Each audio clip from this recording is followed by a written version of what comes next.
अस्सलामुअलैकुम वरहमतुल्लाहि वबरकातुहू। मैं हूं उसामा ताहिर और आप देख रहे हैं learn English with Usama Tahir. Students, आज जिस टॉपिक पे मैं वीडियो बनाने जा रहा हूं वो एक ऐसा टॉपिक है जिसमें स्टूडेंट्स बहुत ज़्यादा कंफ्यूज होते हैं। लिंग्विस्टिक स्टूडेंट्स को ये टॉपिक्स पढ़ाए जाते हैं, ये कॉन्सेप्ट्स पढ़ाए जाते हैं, लेकिन उन्हें बहुत ज़्यादा इसमें एम्बिग्विटी और जो है ना कन्फ्यूजन का सामना रहता है। तो मैंने सोचा कि इसके ऊपर वीडियो बनाऊं और इसके ऊपर डीप डिस्कशन किया जाए। तो आज का जो हमारा टॉपिक है वो है स्टैंडर्ड लैंग्वेज। ठीक है, स्टैंडर्ड लैंग्वेज क्या होती है, वैराइटीज़ ऑफ लैंग्वेज, लैंग्वेज के अंदर मुख्तलिफ किस्में कौन सी होती हैं, डायलेक्ट्स, एक्सेंट, रजिस्टर और जारगन किसे कहा जाता है। तो सबसे पहले हम स्टैंडर्ड लैंग्वेज को जो है स्टडी करेंगे। अच्छा, स्टैंडर्ड लैंग्वेज, स्टैंडर्ड वर्ड से आपके माइंड में क्या बात आती है? कोई मियारी चीज़, कोई ऐसी चीज़ जो स्टैंडर्ड बना ली जाए। जैसे आपकी जो है पूरी दुनिया में वेट का स्टैंडर्ड है किलोग्राम, ठीक है, टन। इसी तरह टेम्परेचर का स्टैंडर्ड है जो पूरी दुनिया फॉलो करती है। सेंटीग्रेड हो सकता है, फ़ारेनहाइट हो सकता है, ठीक है। करेंसी के स्टैंडर्ड्स हैं, ठीक है, एक करेंसी को दूसरी करेंसी में कैसे लेके जाना है। डॉलर एक स्टैंडर्ड है आपकी पूरी दुनिया के बिज़नेस का। इसी तरह स्टैंडर्ड लैंग्वेज वो लैंग्वेज होती है जो पूरे मुल्क का जो है ना गवर्नमेंट उसको एज अ स्टैंडर्ड सेट कर देती है, और वो लैंग्वेज फॉर्मली यूज़ की जाती है, पॉलिटिक्स में यूज़ की जाती है, एजुकेशन में यूज़ की जाती है, पब्लिक सेक्टर्स में यूज़ की जाती है, और वो स्टैंडर्ड लैंग्वेज कहलाती है। अच्छा, एक तो ये डेफिनेशन हो गई।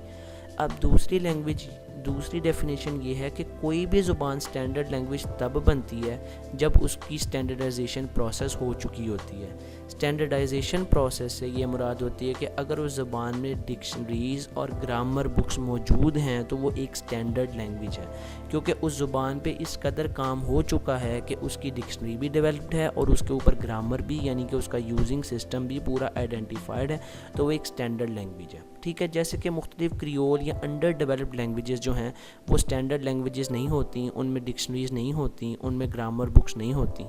ये दो तरह से हम स्टैंडर्ड लैंग्वेज को डिफ़ाइन करते हैं। जो मैंने आपको पहली डेफिनेशन बताई है वो स्टैंडर्ड वैरायटी लैंग्वेज की है, और दूसरी जो है स्टैंडर्ड लैंग्वेज की है। जैसे उर्दू भी एक स्टैंडर्ड लैंग्वेज है, क्योंकि उर्दू के अंदर हमारे पास ग्रामर बुक्स भी मौजूद हैं, हमारे पास डिक्शनरीज भी मौजूद हैं, ठीक है।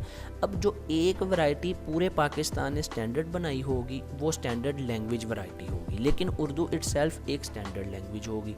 यही दो डेफिनेशंस के अकॉर्डिंग मैं आपको एक्सप्लेन कर दिया। नेक्स्ट है, डेफिनेशंस पढ़ लेते हैं। A particular variety of the language that is regarded as the most correct, widely accepted or neutral form of the language used by the population for public and formal purposes। आप इन keywords पे focus करें। ज़ुबान की वो किस्म जिसे correct माना जाए क्योंकि स्टैंडर्ड माना जा रहा है, गवर्नमेंट ने उसे सपोर्ट किया, वाइडली एक्सेप्टेड, पूरे कंट्री में वो बोली जा रही है, और न्यूट्रल फॉर्म।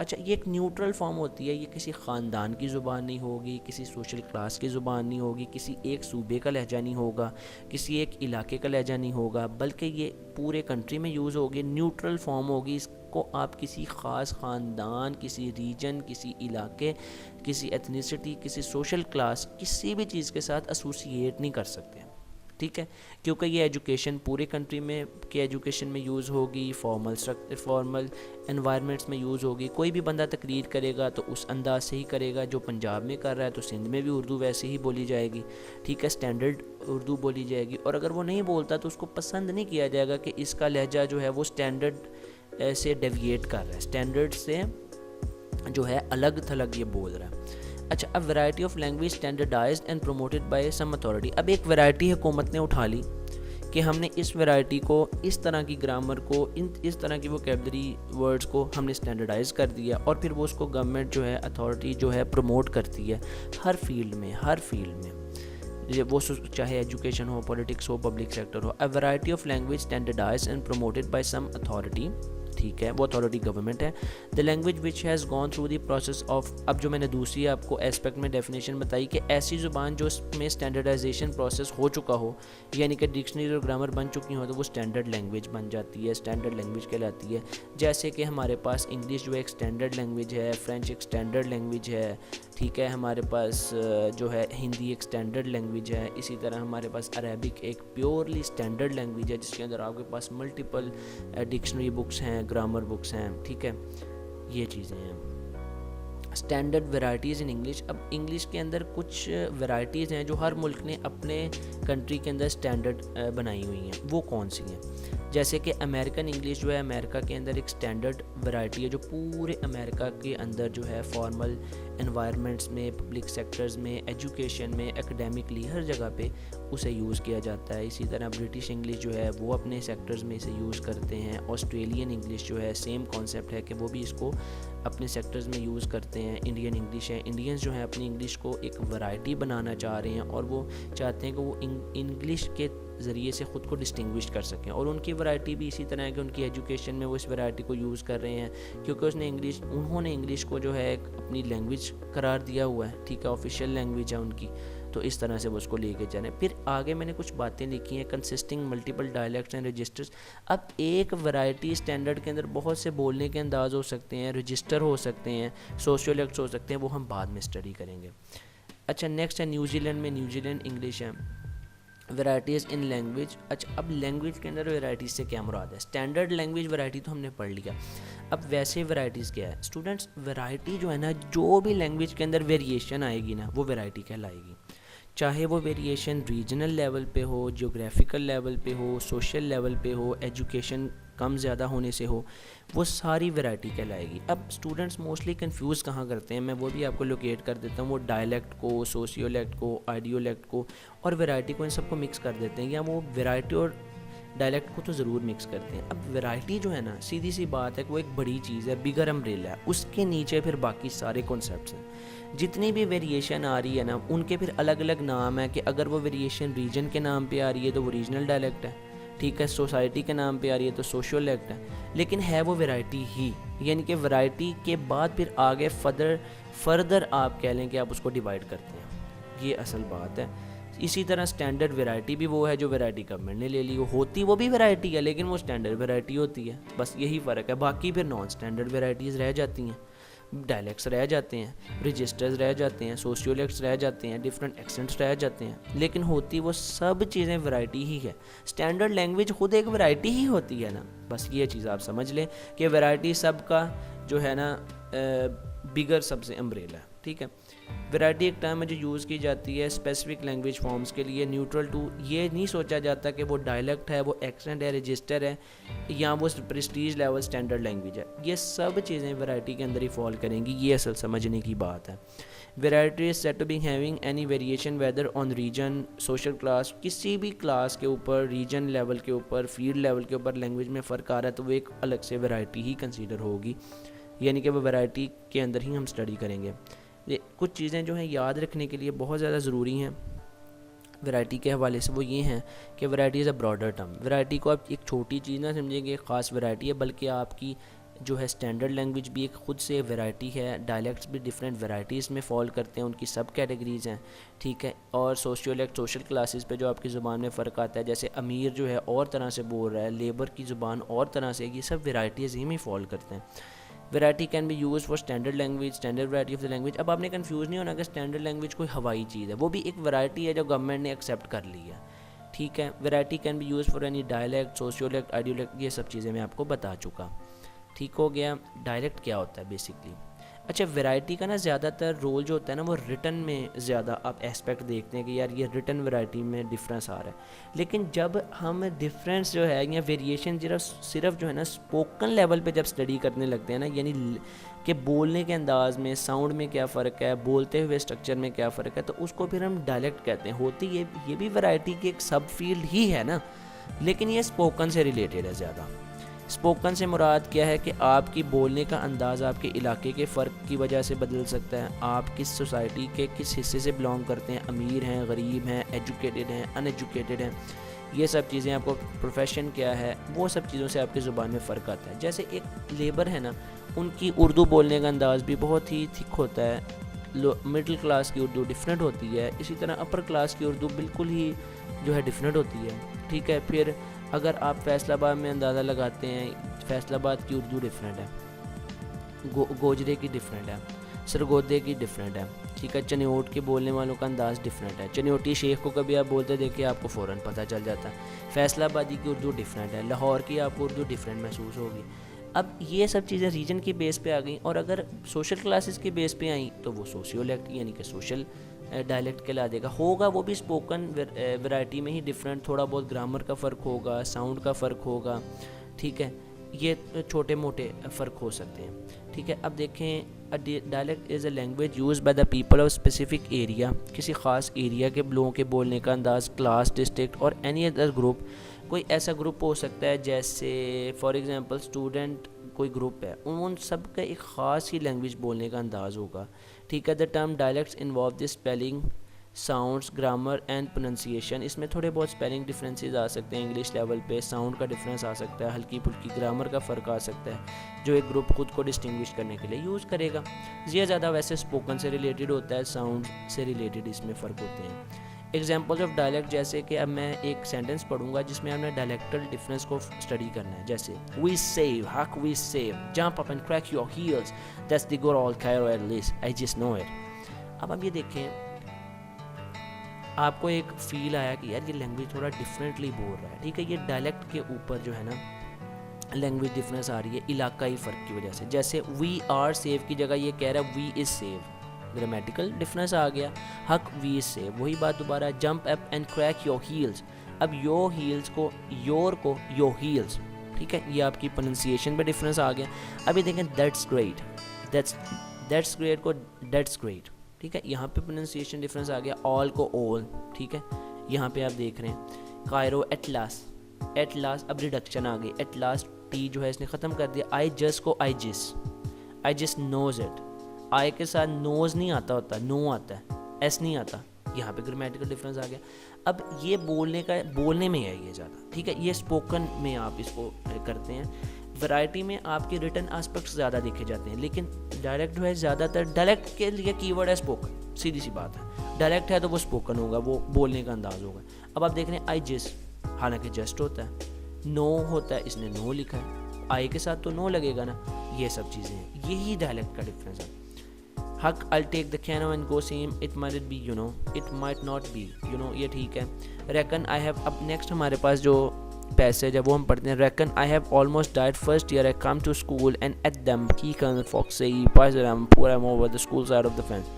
आप कहेंगे मुझे क्या समझ में आया, इसने क्या बोला है। समटाइम्स ये इतना थिक या अनएजुकेटेड यानी कि किसी बंदे ने बोला हुआ है, ठीक है, बहुत थिक एक्सेंट भी है उसका, और डायलेक्ट भी किसी अनएजुकेटेड बंदे का है, ठीक है, किसी लोअर क्लास का है। अब ये सोशियोलेक्ट में आ गया, यानी सोशल डायलेक्ट है, सोसाइटी के हवाले से लैंग्वेज में फ़र्क आ रहा है, सोशल ग्रुप के हवाले से लैंग्वेज में फ़र्क आ रहा है। अब आप इसका तर्जुमा सुनिए।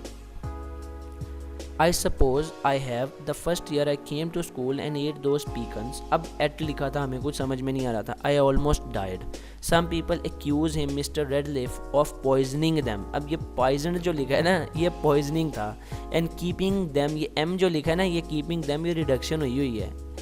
And on the school side of the fence. अब आपको सारी कहानी की समझ आई ना कि मिस्टर रेडले जो है वो जहर लगा के तो फेंस के ऊपर रख देता है पैकन्स, और वो खा लेने से बंदा मर सकता है। अब एक अनएजुकेटेड बंदा जब बात करे, जैसे आप ये देखें, आप एक डायलेक्ट के एग्जांपल यहाँ से आप लगा लें कि जो हमारे ग्रैंड पेरेंट्स हैं ना, या आप अगर किसी बुज़ुर्ग को गुजरते देखते, या आप एग्जांपल ये लगा लें कि एक मज़दूर है ना, आपको उसकी आधी बातें समझ में नहीं आएंगी।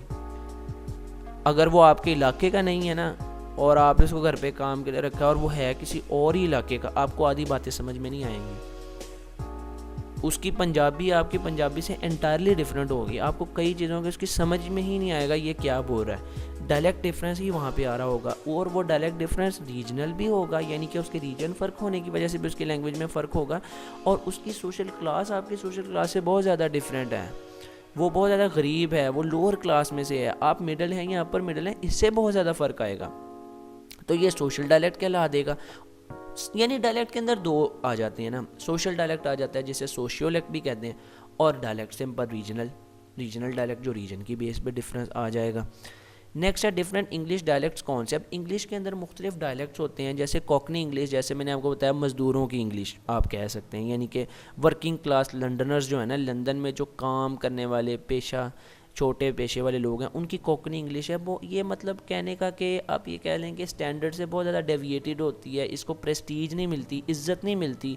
ये लोग खुद को डिस्टिंग्विश करने के लिए तो ये वैरायटी बोलते हैं, लेकिन पता चल जाता है फ़ौरन कि यार ये वर्किंग क्लास का बंदा है, ठीक है। The Sussex dialect is a dialect that was once widely spoken by, ये डायलेक्ट हुआ जो काफ़ी हद तक डेड हो चुका है, ठीक है। कुछ इसके वर्ड्स वगैरह रह गए हैं, स्पीकर्स रह गए हैं, लेकिन ये सदर्न इंग्लैंड में जो है ना, एक कंट्री, एक पिंड जिसे आप कहते हैं, गांव जिसे आप कहते हैं, सुसेक्स था, वहाँ पे ये बोला जाता था, ठीक है। जैसे अब मुल्तान वाले अगर उर्दू बोलेंगे तो वो उनका डायलेक्ट अपने अलग से होगा, ठीक है। उनकी लैंग्वेज के अंदर सराइकी का इम्पैक्ट बहुत ज़्यादा आ रहा होगा, उनकी उर्दू बहुत ज़्यादा आपको डिफरेंट महसूस होगी। इवन ग्रामर लेवल पे भी डिफरेंसेस आ जाएंगे, ठीक है। बहुत डीप अगर आप स्टडी करें, और साउंड पे तो आपको एविडेंटली मिल जाएंगे, साफ मतलब वाज़े तौर पे दिखाई देंगे। वेल्श इंग्लिश रेफर्स, अब वेल्श इंग्लिश क्या है? Welsh English refers to the dialects of English spoken by Welsh people. Welsh के इलाके के लोग जो ज़ुबान बोलते हैं वो वेल्श इंग्लिश है। अब ये रीजनल डायलेक्ट हो गया। सुसेक्स डायलेक्ट दोनों तरह से है, रीजनल भी है और सुसेक्स वहाँ के इलाके के लोगों की सोशल क्लास की वजह से भी है। और कोकनी इंग्लिश जो है ये सोशल डायलेक्ट है, यानी कि सोशल क्लास के फ़र्क की वजह से लैंग्वेज के अंदर फ़र्क आ रहा है। एक्सेंट क्या होता है? एक्सेंट का सिंपली माना है लहजा। मैं स्टैंडर्ड वैरायटी को किस लहजे में बोल रहा हूँ, मसलन मेरे लहजे के अंदर मेरी जो है बोलने का अंदाज़ अल्फाज का किस तरह का है, मैं ग्रामर नॉर्म्स सारी स्टैंडर्ड वैरायटी की यूज़ कर रहा हूँ, लेकिन मेरा एक्सेंट जो है वो थिक हो सकता है, वो स्मूथ हो सकता है, वो एजुकेटेड हो सकता है, वो काफ़ी ज़्यादा रफ़ हो सकता है। या मैं आप ये कह लें कि मैं ब्रिटिश इंग्लिश है वो मैं अमेरिकन इंग्लिश, अमेरिकन एक्सेंट में बोल सकता हूँ, यानी कि नॉर्म्स सारी मैं ब्रिटिश की फ़ॉलो करूँ, स्पेलिंग सारे उनके फ़ॉलो करूँ, साउंड्स भी उन्हीं के फ़ॉलो करूँ, लेकिन मेरा बोलने का जो एक लहजा है, एब्स्ट्रैक्ट सिस्टम है, जो मैं बोलने का मेरा एक लहजा बन चुका है, वो चेंज नहीं हो सकता। जैसे हम ब्रिटिश इंग्लिश सीखते हैं पाकिस्तान में, लेकिन हमारा एक्सेंट क्या पाकिस्तानी होता है। हम कभी भी ब्रिटिश एक्सेंट को, रिसीव्ड प्रोनाउंसिएशन जिसे कहते हैं, उसको फॉलो नहीं कर सकते। हमारी प्रोनाउंसिएशन क्या होगी? डेवलपमेंट। ऐसे ही बोलेंगे जैसे डेवलपमेंट ब्रिटिश बोलते हैं, लेकिन लहजा वो डेवलपमेंट, आप डेवलपमेंट, ये फ़र्क आ जाता है, ठीक है। नेक्स्ट हमारे पास आ जाता है पिग्मेलियन की एग्जांपल कि एक्सेंट कितना इंपॉर्टेंट है। इसके ऊपर एक प्ले लिखा गया था जिसके अंदर एक प्रोफेसर जो है ना, एक गरीब फूल बेचने वाली जो कोकनी स्पीकिंग यानी कि वर्किंग क्लास की लड़की थी, उसको जो है ना उसके एक्सेंट की बेस पे डचेस बना देता है, यानी कि प्रिटेंड कराता है कि वो डचेस है, और लोग ये धोखा खा भी जाते हैं प्ले के अंदर। यानी एक्सेंट का इस कदर रोल है आपकी पर्सनैलिटी डेवलपमेंट के अंदर। नेक्स्ट हमारे पास रजिस्टर एक टर्म आ जाती है। ये वो रजिस्टर नहीं है जिस पे आप कुछ भी लिखते हैं। रजिस्टर से मुराद है कि लैंग्वेज के अंदर जो फ़र्क आते हैं सिचुएशन बदलने की वजह से, वो रजिस्टर कहलाते हैं। जैसे कि आप जब मैसेज लिख रहे हैं दोस्त को तो आपकी लैंग्वेज और है, जब आप ईमेल कर रहे हैं अपने बॉस को तो आपकी लैंग्वेज ही टोटली और है। आप अगर अपने पेरेंट्स से बात कर रहे हैं, आपकी लैंग्वेज चॉइस, वोकेबलरी, स्ट्रक्चर, हर चीज़ डिफरेंट है। अगर आप अपने छोटे भाई से बात कर रहे हैं, डिफरेंट है। फेसबुक पे मैसेज लिख रहे हैं, डिफरेंट है। इंस्टाग्राम की एक अपनी वोकेबलरी और अपनी सिचुएशन होती है, ठीक है। इस तरह ही आपके पास यूट्यूब है, इसके ऊपर अलग तरीके से अब मैं यहाँ पे लेक्चर रिकॉर्ड कर रहा हूँ, मेरी लैंग्वेज डिफरेंट है। घर पे मैं और तरह से बात करता हूँ, यूनिवर्सिटी में मैं और तरह से बात करता हूँ, अपने पेरेंट्स से मैं और तरह से बात करता हूँ, ठीक है। मैं अपने भाई बहनों से और तरह से बात करता हूँ, यही मेरा रजिस्टर है, ठीक है। यानी कि language variation upon the basis of situation differences, spoken, informal, written, email, business letter वगैरह, फेस टू फेस और होगा, स्काइप वगैरह पे वीडियोस पे हमारा बात करने का, कॉल पे बात करने का अंदाज़ फ़र्क हो जाता है। थोड़ा बहुत वोकेबलरी डिफरेंसेस आ जाते हैं, ये डिफरेंस आ जाते हैं। जार्गन क्या है? इसे फील्ड स्पेसिफिक वोकेबलरी कहते हैं। मिसाल के तौर पे कंप्यूटर की अपनी एक ज़ुबान है, कंप्यूटर के शोबे की, ठीक है। साइंस की अपनी ज़ुबान है, एस्ट्रोनॉट्स की अपनी ज़ुबान है, वेदर टेलीकास्ट करने वालों की अपनी ज़ुबान है, मीडिया की कुछ अपनी ज़ुबान है, न्यूज़पेपर की कुछ अपनी ज़ुबान होती है। जैसे कि field specific vocabulary which can only be better understood by in group, वो और उसी ग्रुप के लोगों को ज़्यादा बेहतर तौर पर समझ में आती है। जैसे मेडिकल में अपनी वोकेबलरी होती है, ठीक है। बोन मैरो है, उनके वर्ड्स हैं, ब्रेन के लिए उन्होंने मुख्तलिफ अंदर पार्ट्स के वर्ड रखे हुए हैं। कंप्यूटिंग के अंदर हमारे पास कैशे है, रैम है। लॉ की हमारी लैंग्वेज डिफरेंट है जो लॉयर्स को ही समझ में आएगी। जैसे जार्गन का एग्जांपल है, कंप्यूटिंग जार्गन हो सकता है, ठीक है, कंप्यूटर से रिलेटेड। बिजनेस जार्गन हो सकता है, इकोनॉमिक टर्मिनोलॉजीज़ हो सकती हैं, साइंटिफिक जार्गन हो सकता है, लॉ वोकेबलरी हो सकती है। ये सारे जार्गन हैं, यानी वो वोकेबलरी जो किसी फील्ड से रिलेटेड हो और उसी फील्ड के बंदे को समझ आए, वो जार्गन कहलाती है। जैसे अकाउंट्स की एक अपनी ज़ुबान होती है, डेबिट हो गए पैसे, क्रेडिट हो गए पैसे, ठीक है, कंपनसेट हो गया टैक्स एट्सेट्रा, ठीक है। ड्यूटी लग गई इस चीज़ पे, ये टैक्स लग गया, ये ठीक है, ये अब उनकी फील्ड के बंदे को ही समझ में आती है। चेक जो है, हम तो कहते हैं चेक बाउंस हो गया, वो कहते हैं डिसऑनर हो गया। अब चेक की डिसऑनर क्या, इंसल्ट हुई है चेक की? नहीं, उनकी फील्ड में उसका ये जार्गन मौजूद है। वो क्या अच्छा, वेदर फोरकास्ट जार्गन क्या होते हैं? अब हमें ना वेदर की अक्सर समझ में नहीं आती है। जब ऐप्स खोलते हैं ना मोबाइल पे, नीचे ह्यूमिडिटी, एयर प्रेशर और फील्स लाइक दिस एट्सट्रा, उनका अपना एक जार्गन है। वो वोकैबलरी को आपको गूगल पे जाकर स्टडी करना पड़ेगा पहले, क्योंकि इन ग्रुप को ही वो समझ में आता है। जैसे एब्लेशन है, the loss of snow cover from any snow और आइस सरफेस बाय मेल्टिंग। अब जो है ना, किसी भी सरफेस के ऊपर से बर्फ़ पिघल जाने को आप एब्लेशन कह रहे हैं, हम तो मेल्टिंग कहते हैं, इवेपोरेशन कहते हैं आम जुबान में। एब्रप्ट क्लाइमेट चेंज है कि ऐसा क्लाइमेट चेंज जो लोग बर्दाश्त ना कर सकें। अब हमें ये समझ में नहीं आएगा जब तक हम इसकी प्रॉपर वेदर फोरकास्ट जार्गन में जाके डेफिनेशन नहीं पढ़ेंगे, ग्लॉसरी नहीं पढ़ेंगे।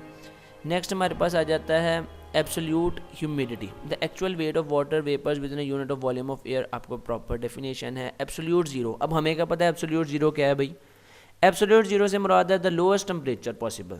वो ये हो सकता है -27 273.15 सेल्सियस और -459.67 फ़ारेनहाइट। ठीक है। Acclimation, the process by which an organism adapt to climate change in the environment. अब हमें क्या पता भाई इन वर्ड्स का क्या मान है, जब तक हम इस फील्ड के अंदर जाके इन ग्रुप के किसी बंदे से नहीं पूछेंगे, और यही जार्गन कहलाता है। सिचुएशन में चेंज आया तो रजिस्टर है, फील्ड की वजह से चेंज आया तो जार्गन है। ठीक है। कंप्यूटिंग जार्गन के अंदर हमारे पास कैशे मेमोरी होती है। अब हमें क्या पता, हम तो इसको कैश समझेंगे, पैसा समझेंगे, ये कैशे है। ठीक है, बोलते इसे कैश है, मोस्टली लोग इसे रॉन्गली प्रोनाउंस करते हैं कैशे, डिस्टिंग्विश करने के लिए भी कैश से। ठीक है। कैशे मेमोरी वो मेमोरी होती है जो कि किसी भी मेमोरी के अंदर एक सेपरेट मेमोरी रखी जाती है स्पीड को इन्हेंस करने के लिए, जिसके अंदर डाटा टेम्परली कुछ देर के लिए स्टोर होता है। कैशे मेमोरी होती है वो कंप्यूटर की। अब आम बंदे को क्या पता भाई? अब रैम है, रैंडम एक्सेस मेमोरी। आप कॉमन लैंग्वेज तो नहीं है, आपकी लैंग्वेज में तो यूज़ नहीं होती, कंप्यूटिंग की फील्ड में यूज़ होगी। प्रोसेसर है, प्रोसेसर का मतलब है किसी चीज़ को प्रोसेस करना है, लेकिन कंप्यूटर के अंदर ये वो एक आला है, वो चीज़ है जो प्रोसेसर लगा हुआ है। ठीक है, जिससे डाटा प्रोसेस हो रहा है। मेमोरी है, ह्यूमन मेमोरी भी हो सकती है, लेकिन यहाँ पे कंप्यूटर की मेमोरी है। हार्ड डिस्क कंप्यूटर का एक मदरबोर्ड, माँ जो बोर्ड पे लगी हो, नहीं, मदरबोर्ड क्या है? जो कंप्यूटर के अंदर एक हिस्सा मौजूद है। ये उस फील्ड के अंदर जाके ही हम स्टडी कर सकते हैं। ये हमारा आज का टॉपिक था। आई होप आपको पसंद आया, और आप इस चैनल को सब्सक्राइब करना मत भूलिएगा। Thank you. अल्लाह हाफिज़।